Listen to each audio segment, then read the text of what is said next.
경제학에서 지금까지 불변의 법칙이 생산 요소를 세 가지로 이야기합니다. 생산 요소, 이 생산 요소,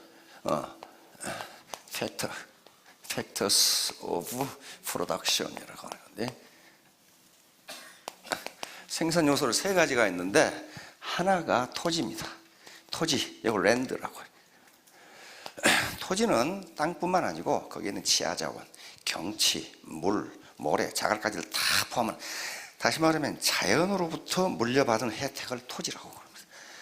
두 번째, 자본이라고 하는 것이 있습니다. 자본. 이건 캐피탈이라고 하는 건데요. 캐피탈은 인간이 만들어낸 생산수단이에요. 토지는 자연이 준 생산수단입니다. 자본은 인간이 만들어낸 생산수단이에요. 그 다음에 세 번째, 노동이 있어요.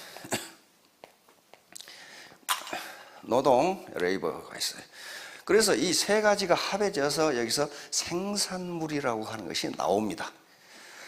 이건 생산물은 우리가 보이는 이런 물적 생산물도 있지만 서비스가 있어요. 서비스도 생산입니다. 그 서비스 생산도 전부 우리 국민소득에 포함됩니다.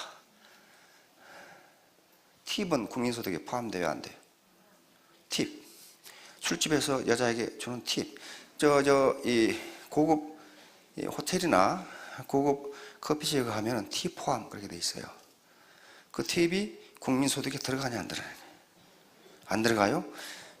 그러니까 아직 경제학에 대해서 아주 기본이 안 돼.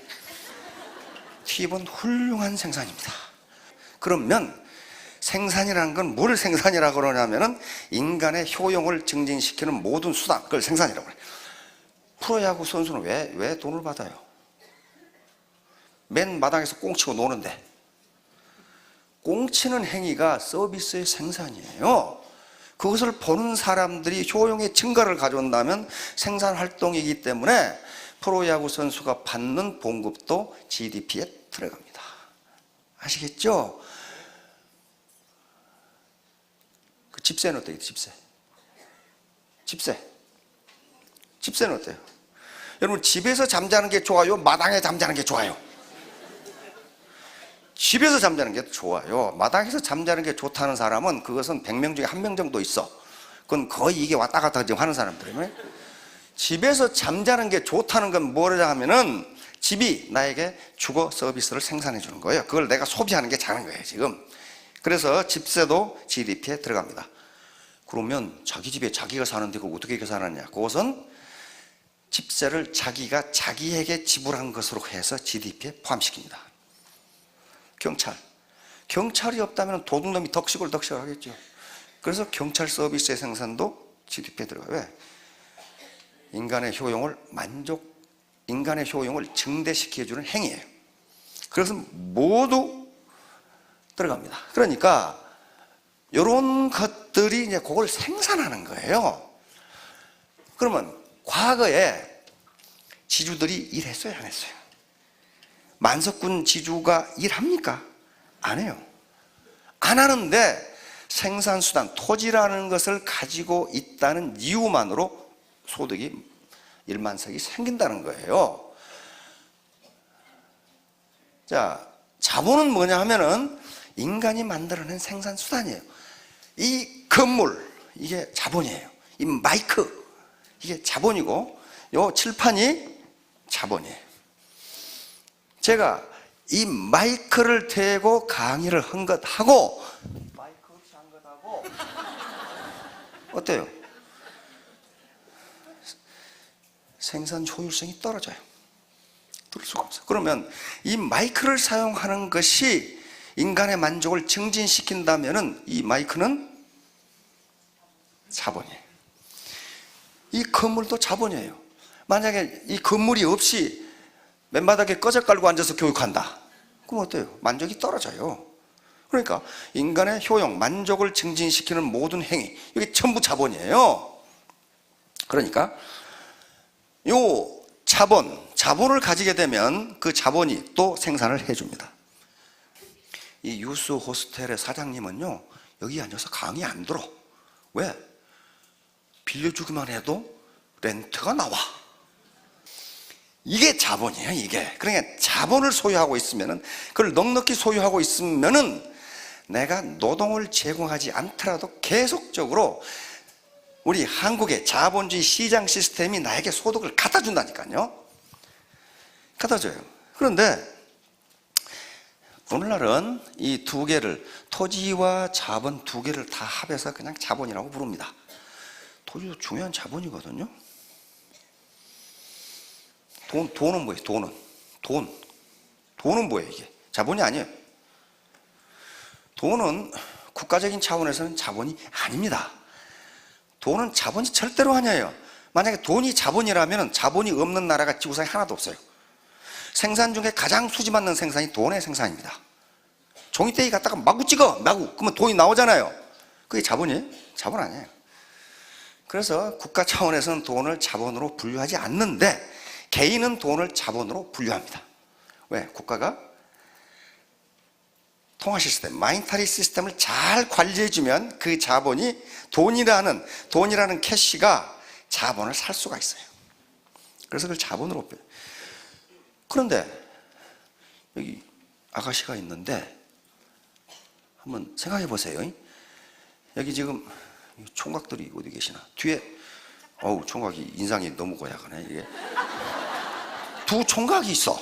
두 총각이 있는데 지금 두 총각이 둘 다 잘생겼어.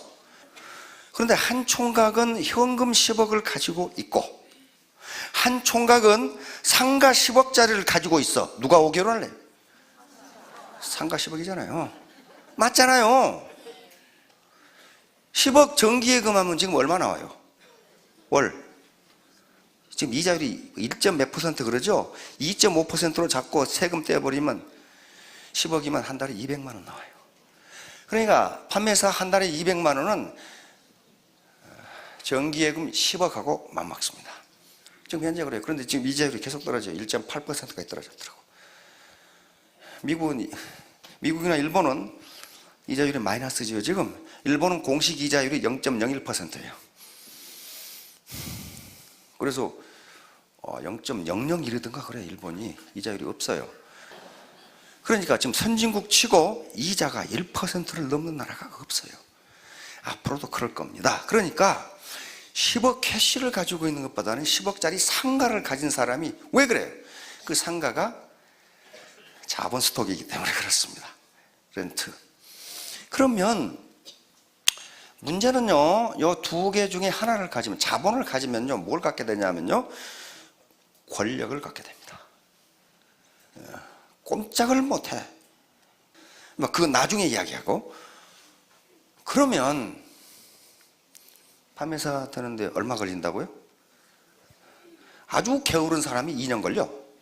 더 게으른 사람은 3년 걸리더라고. 또 그렇다 하더라도 생각해 보세요. 의사 되는데 몇 년 걸려요? 10년 걸려요. 아주 그냥 의과대학을 합격했다 치더라도 10년 걸려. 의과대학 6년 인턴 레지던트 거치고 나면은 10년이 딱 걸려요. 변호사 되는 데는 몇 년 걸려요?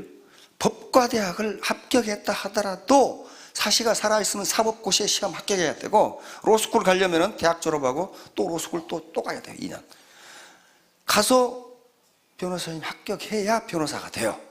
그것도 10년 이상 걸려. 교수 되려면 우리 선배님 계시는데 10년 이상 걸려. 대학 졸업하고 석사, 박사, 그 다음에 포스닥까지 다 거치고 나면 10년 이상 걸려. 그 사람 박사학위 받았다고 즉각 채용에 줘도 10년이 걸린다고. 10년이 걸려요. 김연아, 우와, 한 번 출연해 광고비 10억. 나도 김연아 돼야지. 살 빼는 데만 10년이 걸려. 지금부터 빼기 시작해도 살 빼는 데만 10년이 걸린다고. 어? 그리고 그때부터 스핀 이거 타기 시작하면 얼음 위에 서는데 또 10년 걸려. 지금 내가 가만히 보니까 안 돼요. 그거 쉽게 되는 게 아니라고요. 이야, 애터미 사업 어려워. 그러면 쉬운 거 있으면 찾아보세요. 쉬운 게 있나 찾아보시라고요. 없어요.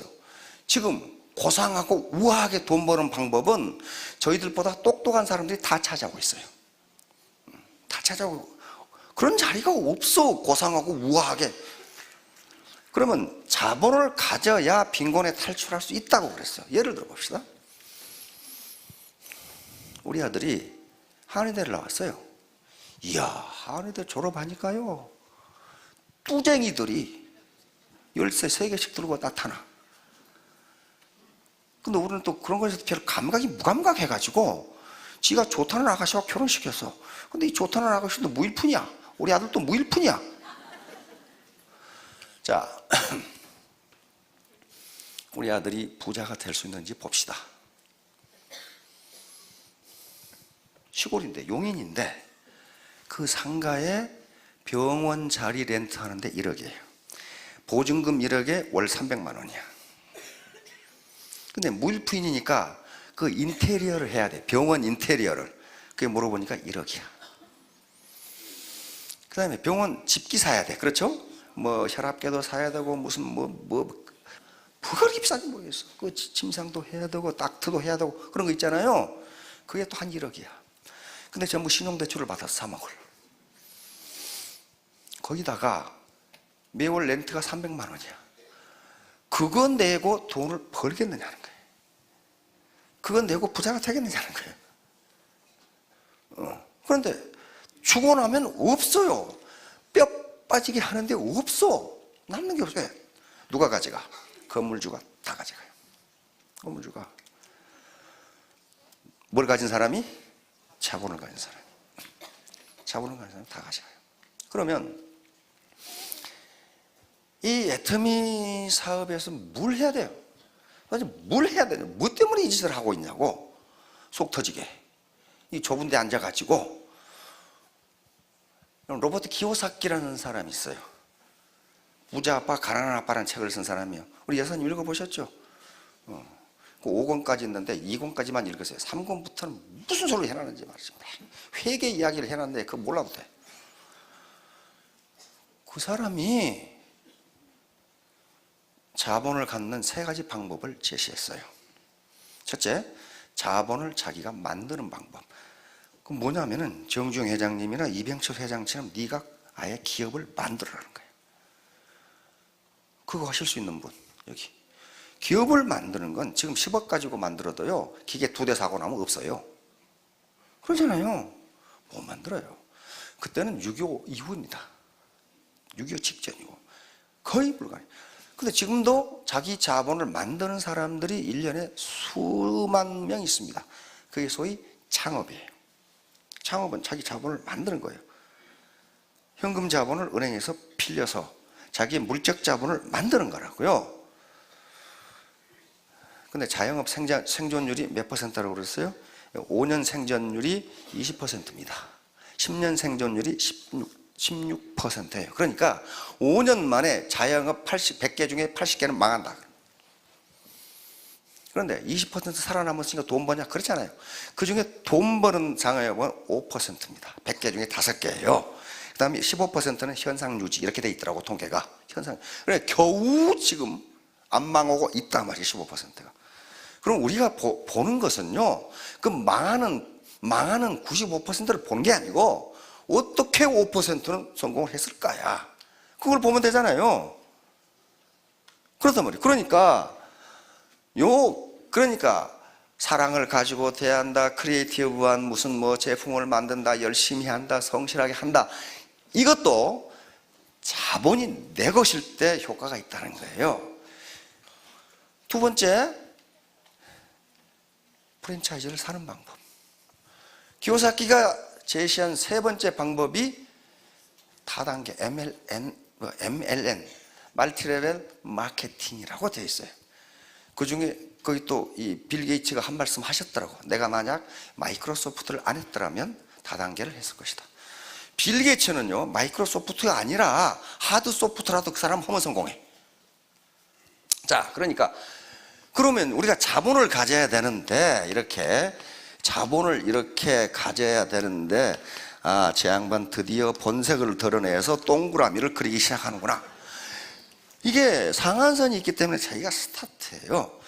그런데 바로 키오사키가 얘기했던 것처럼 요게 이제 생산수단이 돼요. 생산수단. 부모로부터 물려받은 것이 없는 생산수단을 어떻게 가져요? 가질 방법이 없잖아요.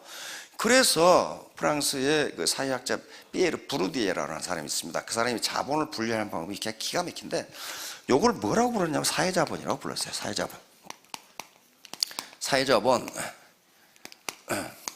소셜 캐피탈이란 말이에요. 소셜 캐피탈. 여기 사회자본이에요. 그러니까 사회자본은 사회적 생산 수단이 됩니다. 이거 저 영감탱이가 지금 돈 버는 방법을 얘기하라고 했더니 무슨 헛소리 하고 있는 게, 이 헛소리를 모르면 엉뚱한 짓을 한다니까. 이게 사회자본이에요. 이게 자본이라고요. 자본. 그런데 이게 자기 소유가 아니에요. 뭡니까? 애터미는 그게 공유예요. 공유. 왜? 수당을 세일즈 마스터에게 지급할 때 내 라인이 얼마나 팔았냐를 가지고 하지 않고 전체가 얼마를 팔았냐 가지고 준단 말이에요. 전체가, 전 라인이. 그러니까 이 라인이 자기 개인 소유가 아니고 공유란 말이에요. 공유 자본이에요. 그러면 관리는 관리는 전체를 하는 것이 아니라 자기 라인을 관리를 한다고요. 그런데 이게 휴먼 네트워크입니다. 사람과 사람으로 연결해진 네트워크예요. 휴먼 네트워크니까 이게 생산성을 발휘하려면은 퀄리티가 높아야 되고 사이즈가 커야 돼요. 무조건 사이즈만 키우면 되느냐? 안 그래요. 스폰서하고 파트너하고 맨날 싸워. 맨날. 그러면 어때요? 생산성이 떨어지게 돼 있어요. 생산성이거든, 소득은. 그래서 이게 자본은 자본인데 가장 중요한 게 스폰서와 파트너 간의 트러스트, 신뢰. 믿지 못하면 싸워. 믿지 못하면. 저 스폰서가 자기 이익을 위해서 날 이 짓을 하라고 하나? 못 믿으니까. 그 얘기를 한단 말이에요. 트러스트. 신뢰. 그래서 프랜시스 후쿠야마 그분을 아시죠? 예, 일본계 미국인인데 세계적인 석학입니다. 하버드 대학, 존 홉킨스 대학에서 교수를 하셨고 또 미 국무성에도 했던 그분인데, 이분이 사회자본의 전문가인데 사회자본 중에 가장 중요한 것이 신뢰다. 신뢰예요. 신뢰가 없으면 사회자본이 작동을 하지 못한다예요. 그러면 모든 인간은 사회자본을 가지고 있어요. 아버지 아시잖아요. 어머니 아시잖아요. 애가 아시잖아요. 이모님 아시잖아요. 이게 전부 뭐예요? 휴먼 네트워크로 형성되어 있어요. 여고 동창 알잖아요. 동네 개빵 아줌마 알잖아요. 알아요. 그 다음에 떡볶이집 아줌마 알잖아요. 그게 소셜 네트워크예요. 그러면 문제는 이제 신뢰를 어떻게 할 것이냐 하는 문제를 아주 옛날부터 신뢰가 가장 중요하다는 얘기를 현자들이 계속 해왔어요.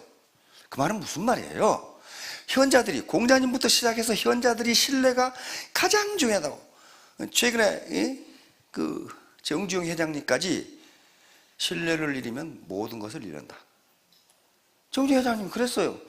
왜 그 양반들이 그 얘기를 계속할까? 그 말이에요. 왜 계속하겠어요, 아가씨? 신뢰를 얻기가 힘드니까. 신뢰를 얻기 쉬우면 그 소리 오면 뭐 미친놈 아니야 이거. 그렇게 된단 말이에요. 매일 밥 먹어라 그 얘기 해놔봐요. 네가 먹지 말아도 먹어. 그렇게 될 거 아니에요. 그런데 신뢰를 얻어라 그 말은 모든 사람이 신뢰를 얻기가 어려우니까 그 말을 자꾸 하는 거예요. 쉽다면 그 말을 안 씁니다. 그러면 신뢰를 얻는 건 누가 돼야 돼요? 내가 얻어야 돼요. 내가. 어떤 책을 보니까 그랬습니다. 너 나 못 믿어? 그 말은 너무 못 믿는다는 거예요. 왜냐하면 신뢰는 육감으로 이렇게 대하면서 저 사람 믿을 만한 사람 이렇게 오는 거지. 야, 너 내 말 못 믿어? 그러면 절대로 못 믿는다는 거예요. 절대로 못 믿는다는 거예요. 믿는 사람은, 믿을 만한 사람은 그런 얘기를 안 한다는 겁니다. 그런 얘기를 안 해요. 정중 회장님이 그래서 거래하면서 야, 너 나 못 믿어? 그런 얘기 했어요? 안 해요. 상대방이 그 사람의 하는 언행을 보고 믿음이 오느냐 안 오느냐예요. 오느냐 안 오느냐예요. 스폰서가 파트너한테 여러분들 내 말 믿어. 그 말은 그 사람은 못 믿어요. 그 말 안 해도 믿을 만한 스폰서는 믿어요. 그렇잖아요. 자, 그래서 무신분립, 이게 지금 논어에 있는 얘기입니다. 논어에 아주 기가 막힌 말이에요. 요 대목을 그 미국의 파이낸셜 타임스라는 신문이 있어요. 파이낸셜 타임스에서 요걸 가지고 또 사설을 썼더라고. 사설을 썼어요. 그만큼 유명한 말이에요. 자공이라는 사람이 있는데, 자공 문청. 자공은 공자의 10대 제자 중 한 분입니다. 그런데 자공은 지금부터 2500년 전 사람인데 아주 장사의 귀신이야. 그래서 돈을 엄청나게 벌었어요. 공자님은 가난하게 살라는 법을 한 번도 말한 적이 없어요. 한 번도. 왜? 공자님이 제자가 3000인데 학고방에서 그 3000명 어떻게 해요? 3000명을 어떻게 하냐고. 그럼 어때요? 공자님 집은 성이었다고 생각할 수 있어. 그렇잖아요. 생각해봐요. 그래서 가난하게 살라는 법을 한 번도 해본 적이 없어요. 견리사이 이득을 보거든 그것이 의로운 것인지를 생각하라, 그 말씀하셨어요. 그러니까 의로운 이득이면 어떻게? 취하라. 취하라. 가난하게 살지 말라는 거예요. 그런데 자공이라는 사람은 그런 사람이에요. 그러니까 이 사람은 정치에 굉장히 능한 사람이에요. 자공은 또 실제로 오늘날 같으면 시장을 했던 사람이에요. 그러니까 선생님, 정치가 뭡니까? 공자가 말한 이 세 가지는요, 지금도 신문 칼럼에 보면 현자들이 가끔 이 글을 씁니다. 지금도 나와요. 정치가 뭐냐? 지금도 똑같아요. 공자님이 백성들의 식량이 풍부해야 된다. 이게 첫 번째예요. 현자들이 말하는 건 중요성을 이야기합니다. 그러니까 먼저 백성이 배부르게 먹고 살도록 해라. 오늘날 좀 고상한 얘기로 하면은 경제적 문제를 해결해라. 이게 정치의 최고다. 두 번째 뭐예요? 족평, 군사력을 강화하라. 이건 무슨 공자가 무슨 군사지향적인 사람이야, 그게 아니고 공자의 생각은 항상 백성에 있습니다. 다시 말하면 군사력이 약하면 외적이 침입해가지고 백성들을 괴롭힌다 그 말이야. 백성들을 못 살게 만들어. 그러니까 강한 군사력으로 백성들이 편하게 생업에 종사할 수 있도록 해라. 그 다음에 세 번째가 뭡니까? 민신지. 백성이 정부를 믿어야 된다 그 말이에요. 근데 자공은 10대 제자니까 호락호락한 사람이 아니에요. 뭐라고 그랬어요? 이 셋 중에 부득이 하나를 없앤다면 뭘 없앨까요? 이거 공자를 영 난처하게 만드는 거예요. 그러니까 병을 없애라. 병을 없. 그러면 무슨 말이에요? 우선 백성이 배부르게 먹고 살도록 하는 게 최고다. 그래 또 물어. 그러면 둘 중에 하나 없앤다면 뭘 없앨까요? 그러니까 밥을 없애라 그런단 말이에요. 나머지 뭐만 남아? 신이 남아요. 그런데 공자가 식과 병이 중요하지 않아서 그런 말을 한 게 아닙니다. 그 뒤에 나와요. 뭐라고 나오냐? 인간은 맞아 죽건 늙어 죽건 그 다음에 전쟁에서 죽건 죽게 돼 있다. 그렇잖아요. 빨리 죽고 늙고 죽고. 그런데 뭐라고 그랬어요? 백성이 조정을 믿지 못하면 그냥 망한다 그 말이에요. 그러니까 백성이 조정을 믿지 못하면 지금 망하는데 무슨 죽고 살고가 무슨 관계가 있냐. 그러니까 믿지 못하면, 파트너가 그 조직을, 스폰서를 믿지 못하면, 공자가 하는 말은 병도 안 되고 식도 안 된다. 그럼 애터미 조직에서 병이 안 되는 건 뭐예요? 조직이 무너지는 거예요. 식이 안 되는 건 뭐예요? 돈이 안 되는 거예요. 이게 신이에요. 이게 무신분립. 그래서 정치인들이 가장 많이 쓰는 게 뭐예요? 김영삼 대통령 희호입니다. 무신분립.